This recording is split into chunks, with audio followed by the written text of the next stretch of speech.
আজ একটা মজাদার ছোট্ট রেসিপি নিয়ে এসেছি। রেসিপিটা ছোট্ট হলেও পিঠাটা অনেক বড় একটা ভাপা পিঠা তৈরি করে দেখাবো।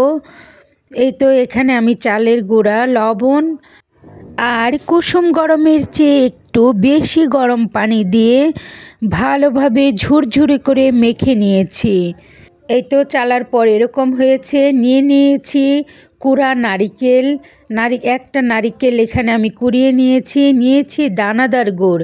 এখানে আমি হাড়ির গুড়, ঝোলা গুড় কিংবা পাটালি গুড় নয়, এখানে আমি দানাদার গুড় নিয়েছি। ভীষণ মজার এই গুড়টা, একদম খাঁটি খেজুর গুড়। দেখতেই পাচ্ছেন খুব সুন্দর গুড়।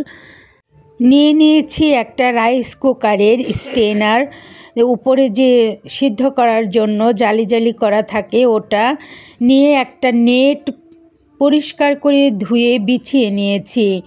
দিয়ে দিচ্ছি চালের গুঁড়া, যেগুলো আমি চেলে রেখেছিলাম সমান করে দিয়ে। এখন দিয়ে দিলাম নারিকেল দিয়েছি আমার পছন্দ মতো। যে যত বেশি নারিকেল খেতে পছন্দ করেন ওরকমই দিবেন। আমি আমার মতো করে দিয়েছি। উপর থেকে দিয়ে দিচ্ছি গুড়ও যার যার পছন্দ মতো দিবেন। কেউ আবার গুড় খেতে পছন্দ করেন না, তারা নাও দিতে পারেন। সব রকমই মজার হয়ে থাকে। এখন আবার উপর থেকে দিয়ে দিচ্ছি চালের গুঁড়া আবার সমান করে দিয়ে আবার দিয়ে দিচ্ছি গুড়, পছন্দ মতো গুড় দিয়ে দিচ্ছি। এই তো আমি সারাটা ছড়িয়ে গুড় দিয়ে দিচ্ছি যাতে করে পুরোটাতে গুড় হয়। এখন আবার দিয়ে দিলাম নারিকেল পর্যাপ্ত পরিমাণে আমার পছন্দ মতো। এই তো নারিকেল পুরোটাই আমি নারিকেল দিয়েছি। আমি নারিকেল একটু বেশি করে দিয়েছি।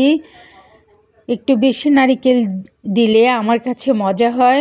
এই তো দিয়ে দিলাম আবার চালের গুঁড়া দিয়ে এখন আবার আমি সমান করে দিচ্ছি। এখন আবার উপর থেকে আমি নারিকেল দিয়ে দিব। এটাও অপশনাল, যার যার পছন্দ। যে পছন্দ করেন না সে দিবেন না। এখন আমি রাইস কুকারে পানি গরম করে নিয়েছি, একদম বলক তুলে নিয়েছি। ওটার উপরে দিয়ে ঢেকে এই তো আমি আধা ঘন্টার মতো সিদ্ধ করে নিয়েছি। আমি আর সিদ্ধ করাটুকু দেখাইনি। এই তো গরম আমি ঢেলে দিলাম একটা কেকের মতো করে। এখন আমি নেটটা ছাড়িয়ে নিচ্ছি।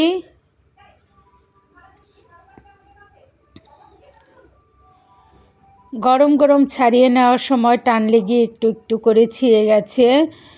আমি যদি একটু আস্তে আস্তে করতাম তাহলে এরকম হতো না। এখন আমি একটা চাকুর সাহায্যে গরম কেটে নিচ্ছি। কেটে আপনাদেরকে দেখিয়ে দিচ্ছি কতটা সুন্দর আর ইয়াম্মি হয়েছে। এই তো দেখতে পাচ্ছেন খুবই তুলতুলে নরম মজাদার ভাপা পিঠা তৈরি হয়ে গেল। গরম আমি তুলতে গিয়ে একটু ভেঙে গেছে। আপনারা একটু পরে তুললে আর ভাঙবে না। আমার এই সহজ রেসিপিটা ফলো করে যে কোনো সময় আপনারা বাসায় এই মজাদার ভাপা পিঠা তৈরি করতে পারেন। সবাইকে অসংখ্য ধন্যবাদ। আসসালামু আলাইকুম।